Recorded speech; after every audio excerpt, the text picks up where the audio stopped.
Esprit de Dieu, viens parmi nous, glorifie Jésus au milieu de nous. Esprit de Dieu, viens parmi nous, glorifie Jésus au milieu de nous. Esprit de Dieu, viens parmi nous, glorifie Jésus au milieu de nous. Nous voulons vivre ta puissance, parler ta puissance, manifeste ta puissance, Jésus. Nous voulons vivre ta puissance, parler ta puissance, manifeste ta puissance, Jésus. Saint-Esprit, viens déposer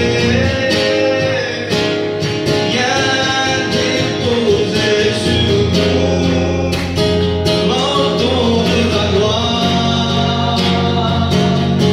Saint-Esprit, viens déposer sur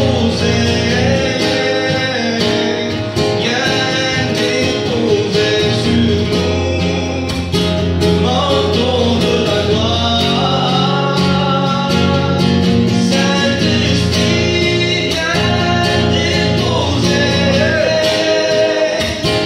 viens déposer sur nous le manteau de la gloire. Saint-Esprit,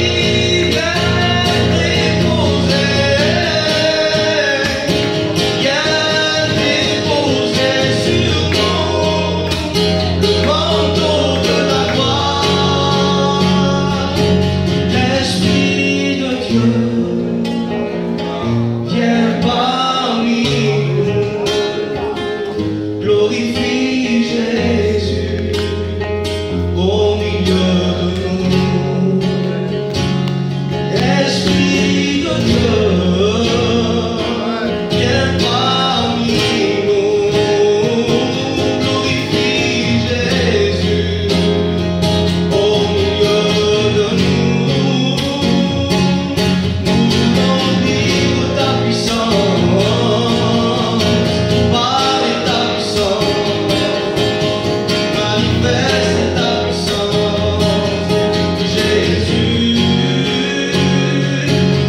Nous voulons vivre ta puissance, parler ta puissance, manifeste ta puissance, Jésus. Amen. Gloire à Dieu. Nous avons la joie de vous retrouver dans l'église ce soir. Je suis contente de revoir des visages que je connais, qu'on a vu à Israël, comme la Josette, et comme d'autres frères qui sont venus aussi nous visiter cet hiver, d'autres sœurs qui sont venues aussi nous visiter cet hiver. Voilà, vous dire, vous raconter ce que moi j'ai vécu avec le Seigneur, comment j'ai rencontré Dieu. Dieu s'est fait connaître dans mon cœur un jour. Je connaissais l'évangile, j'étais élevée dans une famille qui appartenait à Dieu, mais ce n'était pas mon expérience à moi. On peut être élevé dans l'évangile et ne pas avoir compris la grâce. Et un jour, Dieu s'est révélé. Un jour où mon cœur était disposé. Je suis rentrée dans une réunion comme celle-ci, mais j'ai disposé mon cœur. Et c'était ça qui a fait toute la différence. Dieu s'est fait connaître dans ma vie.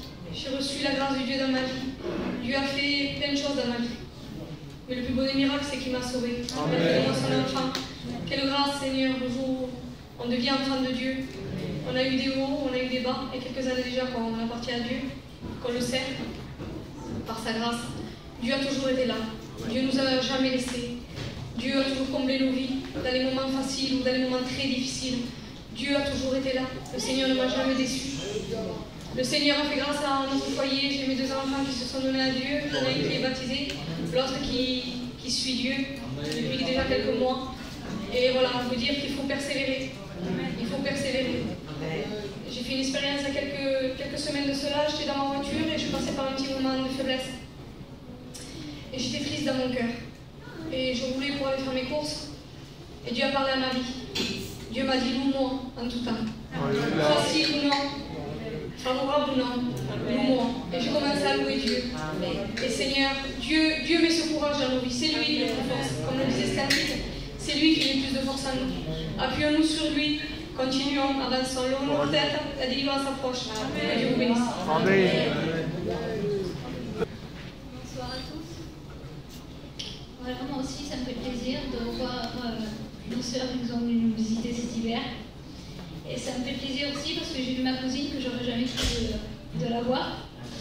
Vraiment, ça a été une grosse surprise pour moi. Il y a des années que je ne l'avais pas vue. Alors voilà, je vais vous expliquer comment j'ai rencontré Dieu. Moi, je suis une fille qui a grandi dans les choses de Dieu.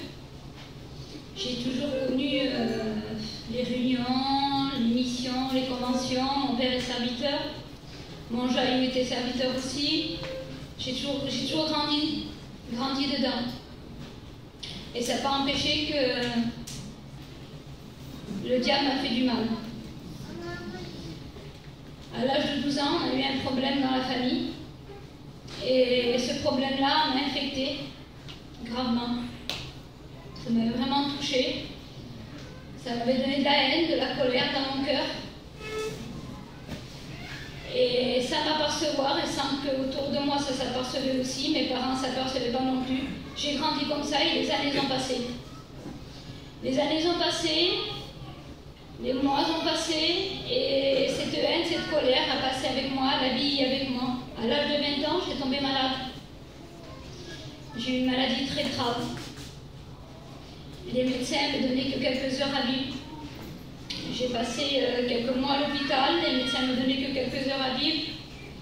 Et Dieu n'a pas permis. Il y a le professeur qui est venu trouver mes parents. Ils ont dit, voilà, j'ai beaucoup cours, je ne vous explique pas, ça serait trop long. Ils ont été trouver mes parents, ils ont été dire à mes parents, bon, mais voilà, elle n'a que quelques heures à vivre, votre fille, il n'y a plus rien à faire. J'étais dans un semi-coma. Et un semi-coma, comme la plupart, je pense, savent qu'est-ce que c'est que le corps ne fonctionne plus, mais le cerveau fonctionne toujours. Et j'entendais tout. Je voyais rien, mais j'entendais tout. Et j'avais entendu que les médecins avaient dit ça à mes parents. Et malgré que les médecins avaient dit ça, le diable, lui, me mettait dans ma tête. Il me disait que moi, j'avais pas le droit. Pas le droit de crier à Dieu. J'avais pas le droit de vivre une vie avec Dieu, j'avais pas le droit. Droit à rien. Parce que cette haine, cette colère que j'avais, cette souffrance que j'avais, me donnait à pas avoir le droit à Dieu. Malgré que ma famille appartenait tous à Dieu, mes sœurs avaient des foyers qui appartenaient à Dieu, mes parents appartenaient à Dieu, malgré que je vivais parmi tous ces gens qui appartenaient à Dieu, qui connaissaient Dieu réellement, c'est pas pour ça que moi j'avais le droit. Et malgré que je savais que j'allais en enfer, parce que je le savais, hein, j'avais ma connaissance, j'avais 20 ans, je savais que si je partais pas avec Dieu, je partais en enfer. Eh bien, je n'ai pas crié à Dieu quand même. Je n'avais pas crié à Dieu. Et mon père a fait venir un serviteur qui était chez nous. Et le serviteur est rentré dans la chambre. Et ce serviteur-là, il a dit à mon père, il a dit, Bouzaï, ça y est, ta fille, elle est guérie. Et quand il a dit ça, il est parti. Il est parti dans les quelques heures que les médecins m'avaient donné le temps de partir. Dieu n'a pas permis. Dieu n'a pas permis, je m'ai réveillée. Je m'ai réveillée, tout s'est bien passé, les médecins n'en revenaient pas. Parce que j'avais plus de traces de rien du tout dans les poumons, plus rien. Bon, il m'avait donné un traitement de 5 ans, mais en réalité, ce traitement de 5 ans, je ne l'ai pas pris pendant 5 ans, je l'ai pris pendant quelques mois, parce qu'ils ont vu que j'avais plus rien, j'en avais plus besoin. Et comme je vous ai dit, le temps a passé, je m'ai mariée. Je m'ai mariée et en me respectant, je ne pouvais pas avoir d'enfants avec les traitements qu'ils m'ont donnés. Dieu n'a pas permis non plus. Il m'a donné des enfants. Et c'est pas pour ça que j'étais pas malheureuse. C'était pas pour ça que mon cœur n'était pas brisé. Mon cœur était toujours brisé, mon cœur avait toujours de la haine. C'était pas pour ça que j'étais bien. Et un jour, je me retrouvais chez moi, toute seule chez moi, dans mon camping. Et là, j'ai commencé à crier à Dieu. J'ai dit, Seigneur, pourquoi? Pourquoi tu m'as guéri? Je ne te l'ai pas demandé. Pourquoi tu m'as demandé un foyer? Je ne te l'ai pas demandé. Tu m'as donné des enfants, regarde maintenant. Regarde, je veux me faire, parce que je voulais me faire du mal, hein, j'ai fait une début de dépression très grave. J'ai dit, regarde, je veux me faire du mal, mais j'y arrive pas. Rapport à mes enfants, pourquoi tu as fait ça? Et moi, en réalité, dans mon cœur, je croyais que Dieu me faisait ça parce qu'il ne m'aimait pas en vrai. Pour moi, c'était du mal qu'il m'aimait, mais en réalité, non. Dieu lui a plein de projets pour moi. Dieu m'aimait comme il aimait mes sœurs, comme il aimait mes parents, comme il vous aime à vous. Exactement pareil. Mais moi, le diable, lui, comme il avait grandi avec moi, il était très vieux dans ma tête. Et les années, et quand toutes ces années sont passées, j'ai cru plein de choses, j'ai vu plein de choses qu'en vérité, c'était pas vrai. J'ai entendu des choses qui n'étaient pas réelles. Et là, j'ai crié à Dieu. J'ai dit, Seigneur, pourquoi? Et quand j'ai dit ça, j'étais en miettes chez moi, et une femme de serviteur est venue, a frappé à ma porte, il m'a donné un truc en bois, et dessus, il était marqué un verset. Moi et ma maison serviront l'Éternel. Et elle m'apporte ça, puis elle voit que je suis en miettes. Elle voit que je suis en miettes, et elle me dit pas grand-chose. Elle me met ce verset sur ma table, et elle me dit, voilà, elle m'a dit, j'ai acheté ça pour toi, et dessus c'est marqué, toi et ta maison serviront l'Éternel. Et là, un soupir tout au fond de mon cœur est sorti. J'ai dit, Seigneur, pourquoi? Et là, instantané, je ne peux pas vous dire comment Dieu est venu me visiter. Je ne peux pas vous dire comment Dieu m'a délivré. Parce que c'était le cri vraiment le plus profond de mon cœur. Amen. Et c'est la seule chose que je peux vous dire. Le Seigneur, lui, a plein de projets pour chacun d'entre nous. Amen. Lui, le Seigneur ne nous a pas abandonnés. Le Seigneur, lui, il est là pour calmer nos blessures. Amen. Et le seul conseil que je peux vous donner, tournez-vous vers Dieu. Amen. Que le Seigneur vous bénisse. Amen.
suis honoré, véritablement. Voilà, je suis un candidat et c'est pour moi beaucoup de joie de pouvoir porter le conseil de la parole de Dieu ce soir. Je remercie vraiment les frères de m'avoir laissé la place. Vous savez, moi je suis un petit semeur. Un petit semeur qui sème la parole de Dieu comme il peut. Vous savez, on nous a appris ça aux écoles bibliques. Il y a des semeurs qui ont du style, qui sont adroits pour semer la parole de Dieu. Et puis il y a le petit semeur qui est peut-être des fois maladroit, qui a du mal peut-être à semer la parole de Dieu. Mais peu importe, c'est la parole de Dieu qui bénit. En elle est la vie. Et je suis rassuré ce soir. Vous sauriez combien j'étais inquiet. Je me parlais à mon ancien, à Dino, je suis inquiet pour cette réunion. Je ne sais pas, je ressentais quelque chose de particulier. Ça fait quelques jours que je savais que je devais prêcher et puis je cherchais le mot de Dieu. Et j'ai passé quelques temps à part auprès de Dieu pour chercher le mot de Dieu et je ne savais pas vraiment. Et le Seigneur a mis quelque chose sur mon cœur et puis j'ai essayé de travailler ce mot qui avait sur mon cœur et puis le Seigneur, donc je suis là avec le mot que Dieu a mis sur mon cœur, mais avec le déroulement de la réunion, avec les prières que j'ai entendues, ça a conforté mon cœur. Tout ce qui a été dit, ce dernier cantique qui a été chanté, tout ce qui a été dit ce soir. Et je voudrais vous parler ce soir, bien sûr, que nous sommes en guerre. Et je crois que les chrétiens, vous êtes bien conscients de cela. Vous savez que nous sommes en train de mener une guerre redoutable, avec beaucoup de difficultés, de combats. Et je voudrais m'adresser ce soir à tous ceux qui n'ont pas accepté le Seigneur ce soir. Amen. Pour que le Seigneur soit ton vaillant héros ce soir. Amen. Pour que le Seigneur soit ton Dieu comme il a été pour Abraham, Isaac, Jacob, comme il a été pour tous ces hommes de Dieu. Il faut que ce soir tu te trouves dans le camp de Dieu. Amen. Et jamais je mets de titre dans mon message, ou rarement, et j'ai mis ça en tête de mon message. J'ai mis dans quel camp tu te trouves ce soir. Et je voudrais véritablement que cette parole de Dieu, tu puisses la recevoir. Qu'elle puisse être comme un marteau qui vienne bousculer peut-être tes habitudes. Et avant de te prêcher la parole, je voudrais te dire que la parole de Dieu elle est remplie d'amour ce soir. Remplie d'amour, des fois, tantôt elle parle d'une manière, tantôt d'une autre. Mais en ce moment, je crois qu'il y a urgence, frères et sœurs. Trop de personnes viennent dans nos églises, dans nos réunions et repartent comme ils viennent. Trop de personnes, l'ennemi les tient captifs et malheureusement, ils repartent encore liés. Que le diable a créé des prisons invisibles que les autres ne voient pas, mais eux sont dedans. Des liens invisibles où les gens sont attachés et repartent toujours dans la même situation où ils sont venus. Mais je crois que de tout mon cœur, que ce soir le Seigneur va libérer les personnes. Je crois de tout mon cœur que les personnes qui vont s'identifier dans le message et reconnaître leur état vont pouvoir accéder à la grâce de Dieu. Parce que le Dieu que je vous prêche ce soir avec conviction, un Dieu puissant, un Dieu redoutable, glorieux, ce vaillant héros, que rien ne lui résiste. Non pas Jonathan le pasteur, moi ce soir, non, mais lui par le moyen de sa parole. Sa parole est une épée à double tranchant, capable de séparer tout ce qui ne va pas dans ta vie, capable de couper tous les liens, tout ce qui n'est pas agréable à Dieu, tout ce qui t'empêche de t'approcher de lui. Ce soir, la parole de Dieu est capable de créer dans ton cœur quelque chose, que Dieu soit béni, glorifié. Vous savez, ce message, je voudrais que ça puisse créer un inconfort dans les cœurs. Parce qu'il n'est pas normal qu'on vienne à écouter la parole de Dieu, qu'on vienne dans nos réunions, que la parole de Dieu est annoncée, et que les gens se complaisent encore dans leur situation. Je voudrais qu'elle puisse ce soir te mettre dans un inconfort véritablement. Non pas que tu te sentes bien dans la réunion, mais que tu te sentes mal. Mal dans la situation où tu te trouves, mal dans la position où tu es, que tu te sentes perdu. C'est des mots forts, mais des mots qui peuvent toucher ton cœur. Et je ne sais pas si vous avez peut-être entendu cette anecdote, souvent je veux bien la dire, des deux médecins. Vous savez que nous, les gitans, on aime bien aller au médecin quand on est malade. Et bien souvent, quand le médecin nous dit que nous avons quelque chose de grave ou que c'est un petit peu compliqué, on va voir d'autres médecins. C'est logique, on va voir d'autres avis. Et puis l'autre premier médecin nous dit que c'est grave, qu'il faut opérer, qu'il y a des traitements à prendre. Alors qu'est-ce qu'on fait? On va voir l'autre médecin, je dis peut-être ce docteur n'est pas terrible, il ne doit pas connaître grand-chose, on va aller voir notre docteur. Et puis on va de notre docteur, un petit docteur, et puis l'autre docteur va dire monsieur, c'est rien. Ne vous inquiétez pas, quelques antibiotiques, et puis vous allez être remis sur pied. Alors bien sûr, on écoute celui-là, on dit que l'autre il allait bien et que celui-là c'était le bon docteur. Et on s'aperçoit qu'avec le temps, que le traitement n'a pas fait effet, on s'aperçoit qu'elle est plus malade qu'avant, alors qu'est-ce qu'on fait? On retourne au premier docteur. Et on s'aperçoit qu'il faut passer par l'opération. Et je voudrais ce soir que tu puisses réaliser que ce soir c'est le temps favorable, et il faut que le Seigneur vienne ôter dans ta vie véritablement, qu'il vienne inciser, qu'il vienne opérer ce miracle dans ta vie afin que tu sois un homme guéri et sauvé ce soir. Que Dieu soit béni. Alors, comme je vous ai dit, je vais vous parler du combat, de lutte.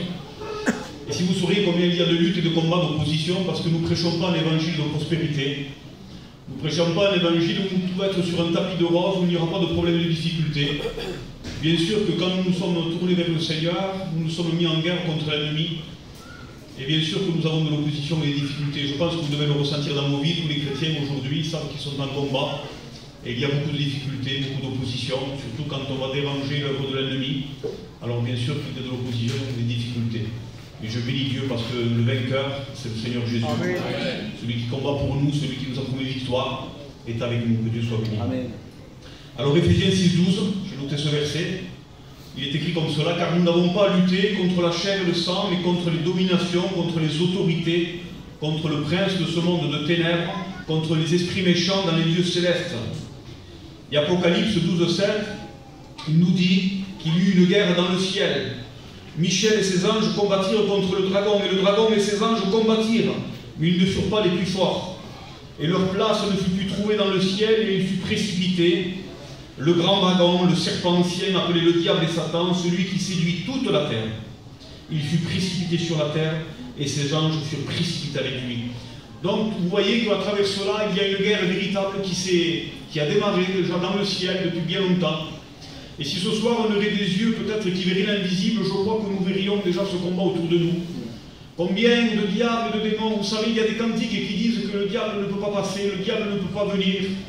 Vous savez, il est quelqu'un de rusé. Il est quelqu'un qui se déplace et qui vole dans les airs, et puis il est capable de venir à plusieurs endroits avec ses démons, il est toute une horde, et ils sont à l'œuvre.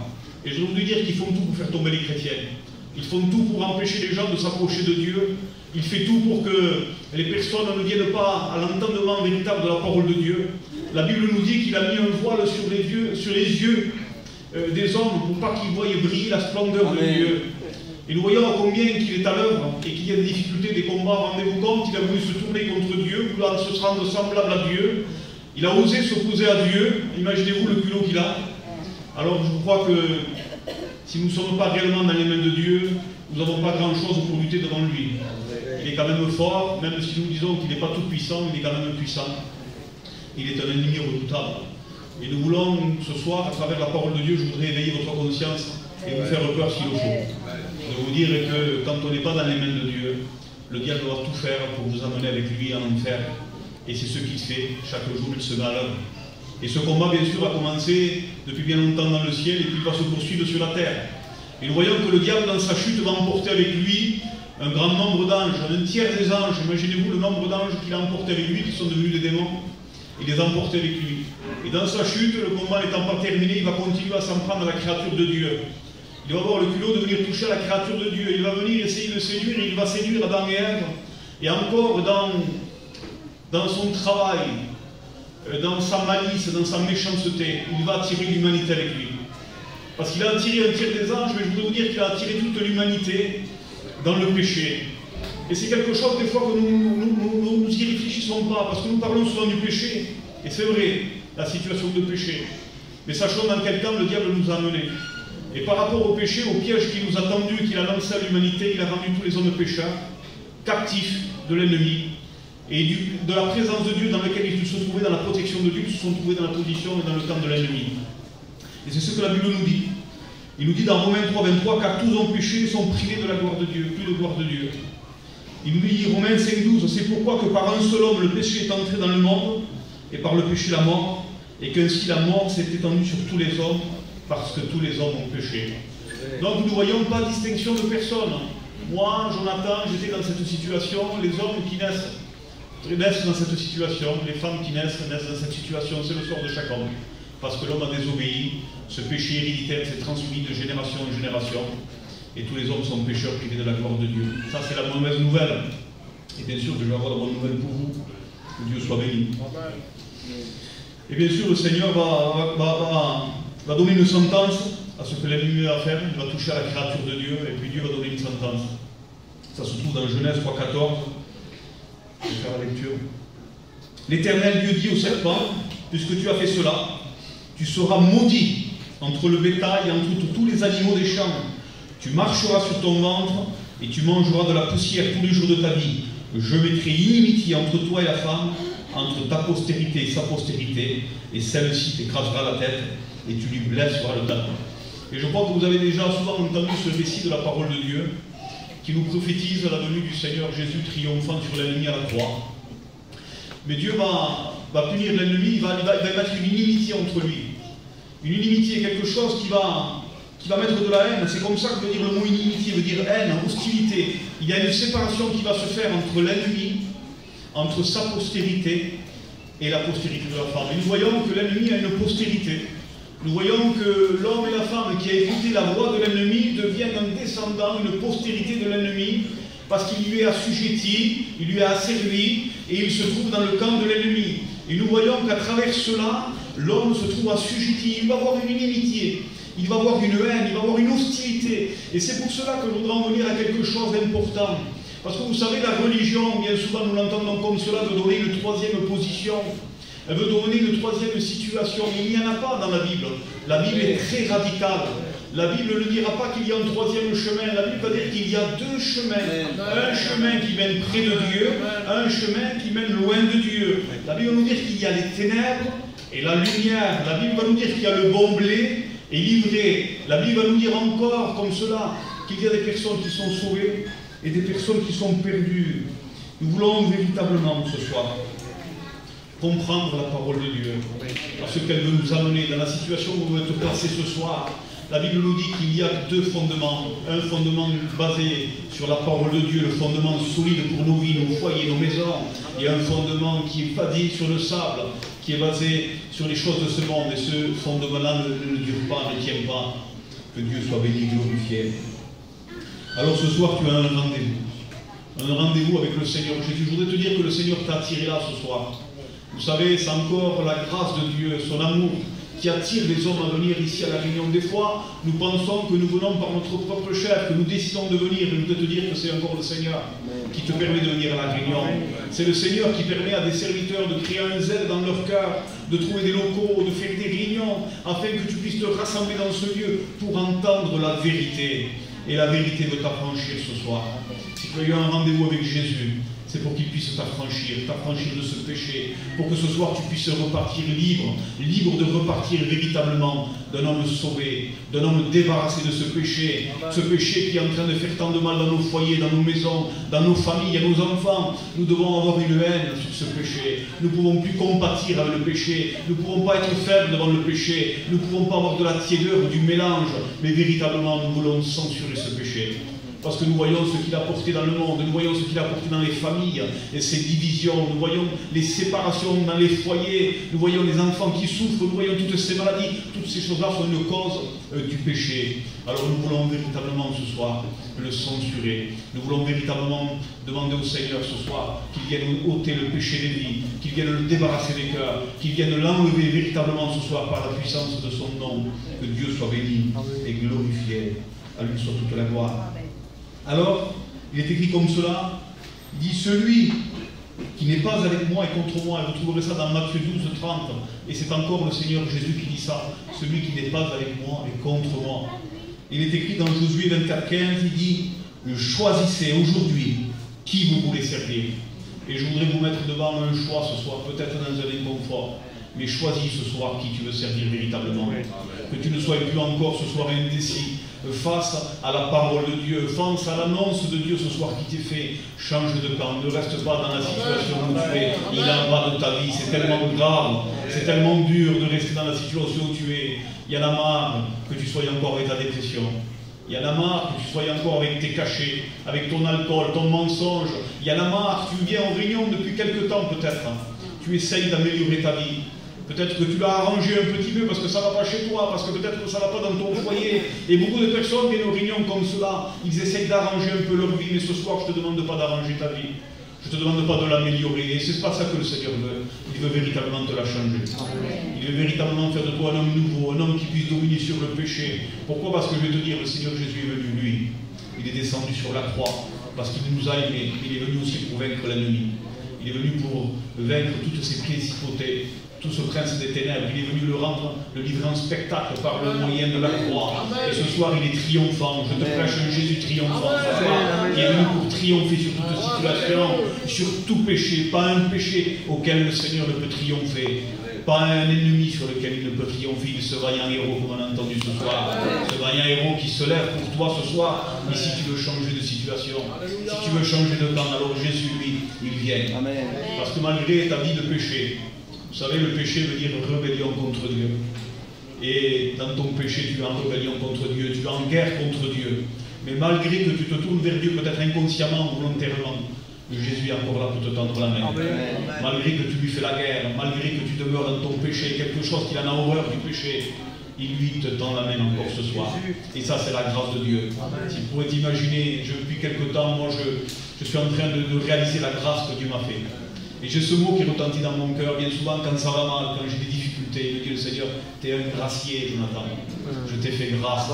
Et à combien le Seigneur voudrait te faire grâce à toi aussi ce soir, parce qu'il t'aime. Ce soir, tu as la grâce de ne pas être sous les jugements de Dieu. Mais il va y avoir un temps où il va y avoir des jugements, où le diable va être jugé, précipité, enchaîné. Et nous voyons que le diable va encore amener avec lui tous ceux qui l'auront écouté dans ce lieu qui a été réservé pour le diable et ses démons. Un lieu qui n'a pas été réservé pour l'homme, un lieu qui a été réservé pour le diable. Nous voyons que tous ceux qui vont écouter la voix de l'ennemi vont avoir ce lieu pour eux. Alors ce soir, je voudrais véritablement que tu puisses prendre conscience de ce qui t'attend et de ce que Dieu t'appelle ce soir. Il t'appelle à changer de situation, changer de camp. Il t'appelle à venir auprès de lui. Malgré que tu es dans cette situation de péché, le Seigneur veut te pardonner. Amen. Il ne veut pas excuser ton péché ce soir. Il veut véritablement le pardonner par le moyen de la croix, par le moyen de son sang précieux. Que Dieu soit béni. À lui soit la gloire. Amen. Colossiens 2,14, il nous dit, notre Seigneur triomphant, gloire à Dieu, à lui soit toute la gloire. Amen. Il dit, il a effacé l'acte des ordonnances et qui subsistait contre nous. Il les a éliminés en les clouant à la croix. Il a dépouillé les dominations et les autorités. Il les a livrés publiquement en spectacle en triomphant d'elles par la croix. Amen. Si vous sauriez la foi que la parole de Dieu suscite dans mon cœur ce soir, c'est un homme convaincu qui vous parle ce soir. Rempli de foi, parce que Dieu l'a produit par le moyen de sa parole. Je sais ce soir, ce ne sont pas des idées humaines, ce ne sont pas mes pensées à moi, mais parce qu'il est écrit. Parce que Dieu dit qu'il a triomphé par le moyen de la croix. Je le crois de tout mon cœur que ce soir peut te rendre triomphant. N'aie pas peur de t'approcher du Seigneur. N'aie pas peur de t'approcher de la croix. Beaucoup de personnes ont peur de s'approcher de Jésus. Et je réalisais ça en travaillant ce message. Des personnes ont peur de s'approcher de Jésus. Vous vous rendez compte de quel malheur. Plutôt qu'avoir peur de rester dans le camp de l'ennemi, ils ont peur de s'approcher de Dieu. Ils se disent comment je vais faire pour gagner ma vie. Comment je vais faire avec les problèmes que j'ai? Comment je vais faire pour marcher avec Dieu? Mais ils n'ont pas compris que Dieu veut les rendre triomphants. Ils n'ont pas encore compris, ces personnes-là, que le Seigneur veut les libérer totalement. Ils n'ont pas compris que le Seigneur veut les garder, il veut les diriger, les prendre en charge. Ça ne sera plus toi, ça sera lui qui combattra pour toi. Amen. Alors bien sûr, si tu comptes sur tes forces à toi, tu n'y arriveras pas. Bien sûr, si tu as peur, eh bien, tu vas rester dans ta situation. Mais si ce soir la parole de Dieu a pu éveiller dans ton cœur un peu de foi, qu'elle puisse ce soir t'amener à la repentance véritable, qu'elle puisse t'amener à cette repentance qui te permet ce soir de reconnaître ton état et te dire, Seigneur, c'est vrai, je reconnais que je suis un pécheur, je reconnais que je suis dans le camp de l'ennemi, et ce soir je veux maintenant t'obéir et me tourner vers toi. Voilà ce qu'elle est la repentance ce soir, ni plus ni moins. Et le Seigneur t'appelle ce soir à reconnaître ton état, à te repentir et ne pas fuir loin de lui encore une fois de plus. Tu vas repartir ce soir et tu vas fuir la présence de Dieu. Tu vas fuir l'appel de Dieu encore peut-être ce soir. Alors ce soir, ne pars pas comme tu es. Tourne-toi vers le Seigneur. Vous savez, je vais m'arrêter là. J'avais pris quelques notes, j'avais pris d'autres versets. Mais je crois que la parole de Dieu, vous l'avez compris ce soir. Et je comprends bien que ce n'est pas à force de parole, ni par mon moyen à moi que vous allez vous convertir. Mais je sais que ce soir, la parole de Dieu a touché les cœurs.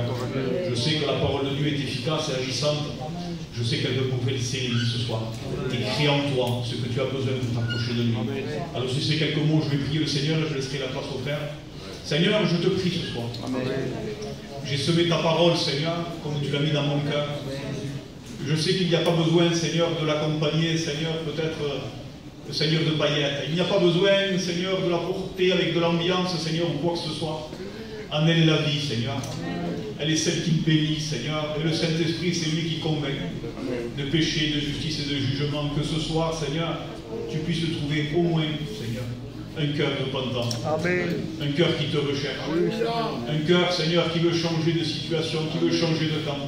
Qui reconnaît qu'il est captif, Seigneur, que l'ennemi emprisonné par ses chaînes. Parce que, Seigneur, si tu ne la franchis pas, il restera, Seigneur, captif. Et ce soir, par le moyen de ta parole, maintenant tu brises les chaînes. Seigneur, tu brises tous faux entendements, Seigneur, tout faux raisonnement que l'ennemi aurait voulu tisser, Seigneur. Tu libères le captif au nom de Jésus. Je te dis merci, Seigneur. À toi toute la gloire. Amen. Amen. Amen. Dieu soit béni. Béni soit Jésus.